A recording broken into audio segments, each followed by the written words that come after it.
Right. మనం ఏదైతే మನೆమ్మ కాలనీలో ఉన్నామో, హైడ్రా కూల్చివేతలు ప్రారంభించిన ప్రాంతం ఇది. నాలాను కబ్జా చేసి ఆక్రమణకు చేసి కట్టడాలు కట్టారంటూ ఒక కంప్లెయింట్ ఆధారంగా రెస్పాండ్ అయింది. అయితే మనతో పాటు స్థానికులున్నారు.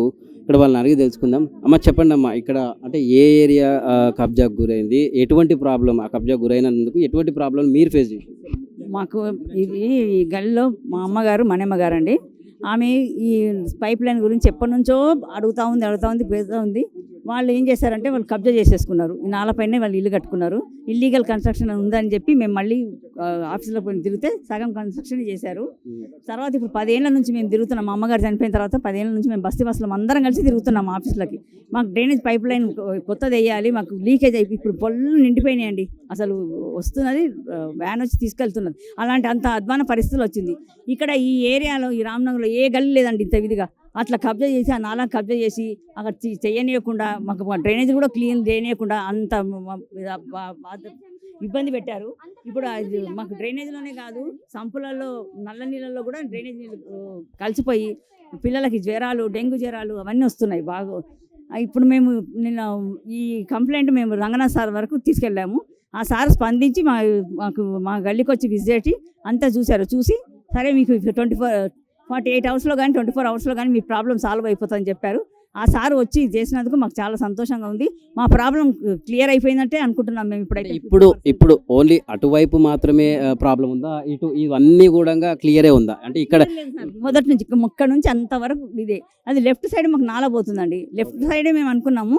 ఇక్కడ సైడ్ అనేసి మేము అసలు తెలియదు, మాకు అసలు తెలియదు. నిన్న సార్ చెప్పాను, ఈరోజు వాళ్ళు కూల్చేంత వరకు మాకు ఇక్కడ సైడ్ అని తెలియదు, ఇక్కడ తెలియదు. ఇప్పుడు ఏంటంటే గవర్నమెంట్ ల్యాండ్ అనేసి డిక్లేర్ అయ్యిందని చెప్పేసి అక్కడ చేస్తున్నారని ఇప్పుడు తెలిసింది మాకు.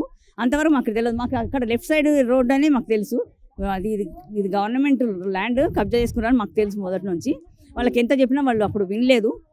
వాళ్ళు చేసిన దానికి మేము ఈరోజు ఇంత పనిష్మెంట్ అనుభవిస్తున్నామండి. గోటితో పోయేదాన్ని గొడ్డల వరకు తీసుకొచ్చారు వాళ్ళే. వాళ్ళు చేసినందుకే మా నాళాలన్నీ ఇట్లా ఇది అయిపోయినాయి. 2016 నుంచి స్టార్ట్ అయిందండి. అప్పుడు రాయి నరసింహారెడ్డి గారు వచ్చి అక్కడ శిలాఫలకం కూడా ఉంది, అది వేశారు. అప్పుడే స్టార్ట్ చేశారు. అప్పుడే వాళ్ళని వెళ్ళిపోయి ఇక్కడ క్లియర్ చేయండి అంటే అప్పుడు చేయలేదు. ఇప్పటి నుంచి 10 సంవత్సరాల నుంచి మేము ఇప్పటివరకు అదే బాధ అనుభవిస్తున్నాం. డ్రైనేజ్ ప్రాబ్లమే. ఇప్పుడు ఎట్లా అయిపోయిందంటే మోటార్ వచ్చి తీసుకెళ్లే పరిస్థితి వచ్చిందండి. ఈ రోజు తీసుకెళ్తే మళ్ళీ నెక్స్ట్ డే నిండిపోతుంది. మేము ఎట్లా ఉండాలని చెప్పండి, మీరే చెప్పండి. డ్రైనేజ్ పరిస్థితి ఎంత బాగుంది. ఏదో నీళ్లు లేవంటే పక్కింట్లో నుంచి తెచ్చుకుంటాము, కరెంట్ లేదంటే పక్క వాళ్ళతో ఏదో వైర్ పెట్టి తెచ్చుకుంటాం. కానీ అదే డ్రైనేజ్ నిండిపోతే ఎట్లా చెప్పండి మేము ఆడవాళ్ళం. ఇంకోటి మాకు ఎట్లా పరిస్థితి అయింది అంటే మాకు లోపలికి అంబులెన్స్ కూడా రాలేక పరిస్థితి అయిపోయింది. ఇప్పుడు మాకు ఇక్కడ 2 వైపులా మాకు రోడ్డు కావాలండి. ఇప్పుడు అక్కడ క్లియర్ చేసినా కూడా మాకు ఎట్లాంటి ట్రెండ్ లేకుండా ఉండాలి, ఎవరితో ఇబ్బంది లేకుండా ఉండాలి.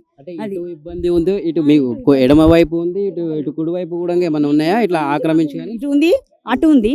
అది కబ్జా చేసినందుకు అది అక్కడ రోడ్డు క్లోజ్ చేసేసారు నాల పైన.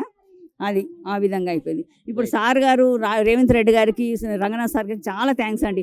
రంగనాథ్ సార్ వల్లనే మాకు ఈ ప్రాబ్లం సాల్వ్ అయింది. తిరిగి విసిగిపోయాము. తిరగని ఆఫీస్ చివరికి ప్రజాభవన్ కూడా ఇచ్చాము మేము కంప్లైంట్స్. తిరగని ఆఫీస్ లేదు. ఎన్ని జిహెచ్ఎంసీ ఆఫీసులు, వాటర్ వర్క్స్ ఆఫీసులు అన్నింటిలో మేము అప్లికేషన్లు పెట్టుకున్నాం. ఇప్పుడు అనుకుంటే మమ్మల్ని తిప్పి 10 సంవత్సరాల నుంచి తిప్పారండి. ఈ సార్ వల్ల మాకు, రంగనాథ్ సార్ వల్ల మాకు పని సక్సెస్ అయిందండి. Okay, thank you sir, Ranganath sir, చాలా థ్యాంక్స్.